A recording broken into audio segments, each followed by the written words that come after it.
দর্শক এইটা দেখেন, তাজ ভাই যেটা বলছিলেন, শাবানা মাহমুদ হচ্ছে হোম সেক্রেটারি, তার আন্ডারে মার্ক ট্যাপ হচ্ছে ইমিগ্রেশন মিনিস্টার। তিনি টাইমসে আর্টিকেলটা লিখেছেন যে তিনি বিশ্বাস করেন যে বিদেশি ওয়ার্কার যারা আছেন, কেয়ার ওয়ার্কার আছেন, তাদেরকে 10 বছর করা উচিত না, তাদেরকে 5 বছরে রাখা উচিত, এবং এটা লেবার পার্টির কোর বিলিভ এবং ন্যাচারাল জাস্টিসের বিরোধী। এটা লেখার পর হোম সেক্রেটারি শাবানা মাহমুদ তাকে স্যাক করতে বলেছে, যে তাকে স্যাক করে দাও, তাকে চাকরি থেকে চ্যুত করে দাও, তাকে মন্ত্রী দেখো না। তার অস্তিত্ব থাকবেনি, তার অস্তিত্ব থাকবেনি। সে মিনিস্টারকে, ইমিগ্রেশন মিনিস্টারকে সে বস অ্যারাউন্ড করবে। এটা কি বাংলাদেশের পলিটিক্স হয়ে গেছে নাকি, যে এক মিনিস্টার আরেক মিনিস্টারকে আন্ডারমাইন করবে আর যা ইচ্ছা তাই করবে? The man is talking, his job title is an immigration minister. Say abuse করুক, তারে রিপ্লাই দেও, কারণ ওরা তো কুত্তা বিলাইয়ের মতো পার্লামেন্টে ঝগড়া করতেছে, একে অন্যের ব্যাকবাইটিং করতেছে। নাশিদ ভাই, এর চেয়ে খারাপ কি অফেন্সিভ ল্যাঙ্গুয়েজ আমি ইউজ করব? এবং আমি কোর্টে বলি, এবং এটা প্রোগ্রামে অনেক সময় বলছি, যে অনেক সময় জাজেরা এই বলেন সেই বলেন, তো তখন বলি যে ভাই, তুমি তো জাজের চেয়ারে বসে আসো, ফিল্ডে আসো, যুদ্ধ করো, তুমি দেখবা এই হোম অফিস কি জিনিস। সিমিলারলি ইট হ্যাপেন্স ইন, আমরা যারা ফ্যামিলি প্র্যাকটিসে আসি নাশিদ ভাই, এই সোশ্যাল ওয়ার্কার, পুলিশ, কাফকাস অফিসার, এরা মানুষের লাইফ হেল করে দেয়। এই আজকেই ক্লায়েন্ট দেখছি নাশিদ ভাই, মহিলা বলেন যে ভাই হেল্পের জন্য গেলাম, হেল্পের জন্য চাইলাম, কিন্তু ওরা তো আমাকে মানসিকভাবে অসুস্থ করে দিতেছে এখন। এগুলা কি? Is this there service? Taj ভাই, এই জিনিসটা আমাকে সবচেয়ে অবাক করেছে। মার্ক ট্যাপ হচ্ছেন ইমিগ্রেশন মিনিস্টার, তিনি তার আর্টিকেলে ক্লিয়ার লিখেছেন, তিনি তার ডিপার্টমেন্টের লোকদের বলেছেন, কর্মকর্তাদের বলেছেন, এমন একটা পলিসি, বেটার পলিসি তৈরি করতে হবে যাতে সব 5 বছরকে 10 বছর না করা হয়, রেট্রোস্পেক্টিভ এফোর্ট দেওয়া না হয়। তাহলে হোম অফিসের লোকটা যে কাজ করছে, হোম সেক্রেটারি কিন্তু সেটা জানেন না, এবং সেটার বিরোধিতা করার জন্য বলছে না, আমি বলছি 10 বছর করে তুমি কেন আমার কর্মচারীদের দিয়ে আমার ডিপার্টমেন্টে কেন এটা করছো? তার কাজ কমিয়ে দিয়েছে, এখন অ্যাক্সেস কমিয়ে।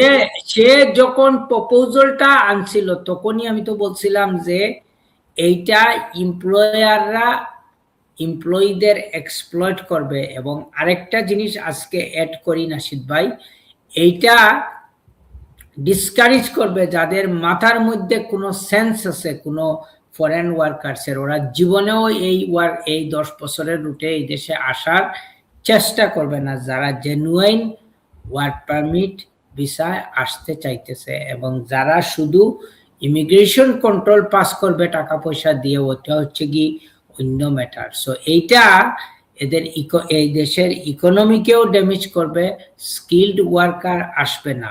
এবং সবচেয়ে বড় গ্রস ইনজাস্টিস এই যুগের মধ্যে যখন হোম অফিস যেটা করছে, যখন তারা এই যে রিট্রোস্পেক্টিভ ইফেক্ট যেটা দর্শক বলা হচ্ছে, মানে এটার অর্থ হচ্ছে কি যারা অলরেডি এখানে চলে আসছে তাদেরকে কি করা হইবে, এটা তাদেরকে একটা প্রভিশন ক্রিয়েট করে হয়তো পুরনো আইনে তাদেরকে কনসিডার করা হবে, কিন্তু যারা কেয়ার ভিসায় আছে হঠাৎ করে সবার ডিপেন্ডেন্ট রাখতে পারবে না। একটা মহিলা আজকে উনি কেয়ার ভিসায় আছে, উনার জব আছে, সবকিছু আছে, উনার একটা 2 বছরের বেবি আছে, উনার হাজবেন্ড আছে, বলতেছে দেশে চলে যাও, if you can't stay here as a part of family। তো ওই মহিলা কিভাবে তার জব করবে আর হাজবেন্ডকে এবং বেবিকে বলবে বাংলাদেশে চলে যাওয়ার জন্য? এমন কোনো প্রভিশনও তো থাকবে না নাশিদ ভাই, ওরা যে বাংলাদেশে চলে যাওয়ার পরে যে ওরা আবার ভিসা নিয়ে আসবে। এটা কি ধরনের একটা আইন, কি ধরনের একটা জাস্টিফিকেশন? না কাজ ভাই, আপনার সাথে আমি একটাই প্রশ্ন, প্রথমে কি দেখলাম আমরা দেখলাম যে আপনার ইমিগ্রেশন মিনিস্টার বলতেছে আমি এমন জিনিস করতে চাচ্ছি যেটা 10 বছর হবে না। এটা শুনে তাকে স্যাক করতে বলে, তাকে স্যাক করা হয় নাই। স্যাক না করার ফলে হোম সেক্রেটারি কি করলো, তার অনুমতি ছাড়া তিনি কোনো গভর্নমেন্টের কাজও করতে পারবে না, মিটিংও করতে পারবে না। বাংলাদেশে ওএসডি বলো না, অলমোস্ট ওএসডির মতো। তাহলে তার বসে থাকতে হবে হোম সেক্রেটারির জন্য। এমন এক জায়গায় যেটা ওই মিনিস্টারের করা উচিত, যেটা অনেক রিসেন্টলি অনেক এমপি করছেন, মিনিস্টার করছেন, তার মুখের উপর রেজিগনেশন দেওয়া এবং কল ফরে পাবলিক পাবলিক মানে যেটা বলেন আশিক ভাই, যে জনমত গঠন যে ভুল করছে, পাবলিককে opinion। ট্রিগার করে দেখ যে she should not be staying in this position। সে তো থাকবে না, সে তো চলে যেতে হবে নাশিদ ভাই, her time has gone। দর্শক আপনারা দেখতে পাচ্ছেন একটা ডিসফাংশনাল গভর্নমেন্ট কাজ করছে না, বিশেষ করে হোম সেক্রেটারি এবং তার মন্ত্রীর মধ্যে যে সংঘাত হয়েছে, এবং আমরা যথার্থভাবে মার্ক ট্যাপের পক্ষে আছি। এটা ব্রিটিশনেস না, এটা ন্যাচারাল জাস্টিস না, এবং এটা হলে তাজবাইয়ের সাথে শতভাগ একমত। আমরা সারা পৃথিবীতে একটা ভুল সিগন্যাল দিব, অর্থনৈতিক বিপর্যয়ের মধ্যে পড়ে যাব, দক্ষ যোগ্য লোকরা আসবেন না। এটা কি শাবানা মাহমুদ বুঝেন না? না বুঝলে তার খেসারত আমাদের দিতে হবে। আশিক ভাই, can you change the subject? এবং আমার দর্শকদের, কারণ এই নামটা আমাকে ডিস্টার্ব করতেছে, কারণ আপনারা এটাই বলতে চাইতেছি, আপনারা ভালো লাগলে শুনেন যে এগুলা নিয়ে টেনশন করার দরকার নাই। এই 10 বছর আর 14 বছর আর 20 বছর এগুলা আইনত কোনো কিছুই কার্যকরী হবে না। So stay cool, wait and see what happen, এবং উনিও চলে যেতে হবে। এবং আমি মনে করি নাশিদ ভাই, যেই নতুন লিডার হবে, প্রাইম মিনিস্টার হবে, এই পোস্টটিরা কিন্তু হচ্ছে কি ভেরি ইম্পর্টেন্ট একটা পোস্ট, এবং এই হোম অফিসকে রিপেয়ার করতে হবে। এবং আমি মনে করি একজন অভিজ্ঞ লোককে দেওয়া, এবং আমাদের এথনিক মাইনরিটির কোনো ব্যাকগ্রাউন্ডের কোনো এমপি যেন এই পজিশনটা না পায়। This not worked. আপনারা দেখেন যে লাস্ট যতজন হোম সেক্রেটারি আমাদের ব্যাকগ্রাউন্ড থেকে নেওয়া হয়েছিল, প্রত্যেকে কিন্তু ড্যামেজি করে গেছে, কেউ ভালো করে নাই, কেউ এথনিক মাইনরিটির সাথে একটা হারমোনিয়াস রিলেশনশিপ উনি ক্রিয়েট করতে পারেন নাই।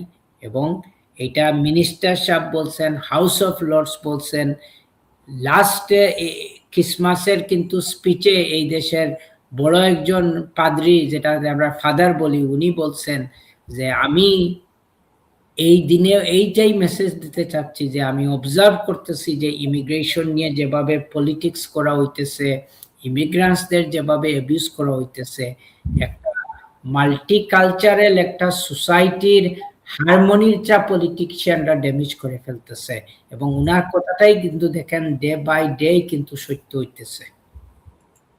আমরা পলিটিক্সে যাচ্ছি না, কেন একটু সময় নিলাম, কথা বললাম, কারণ আপনারা জানতে চাইতেছেন কি হইতেছে না হইতেছে, এবং আননেসেসারিলি আপনারা প্যানিক করতেছেন। এবং আমার কমিউনিটির এই বিশিষ্ট ডক্টরেট ডিগ্রি আর সমাজসেবক আর ডিগ্রি পাস যারা আত্মীয় স্বজন ফ্রেন্ড আছেন আমাদের ইমিগ্রান্টস মানুষদের, আপনাদেরকে বিনয়ের সাথে I am begging to all of you, please আপনারা ওই এরিয়াটা নিয়ে অ্যাডভাইস করতে যাবেন না, ওনাদের প্যানিক করতে যাবেন না।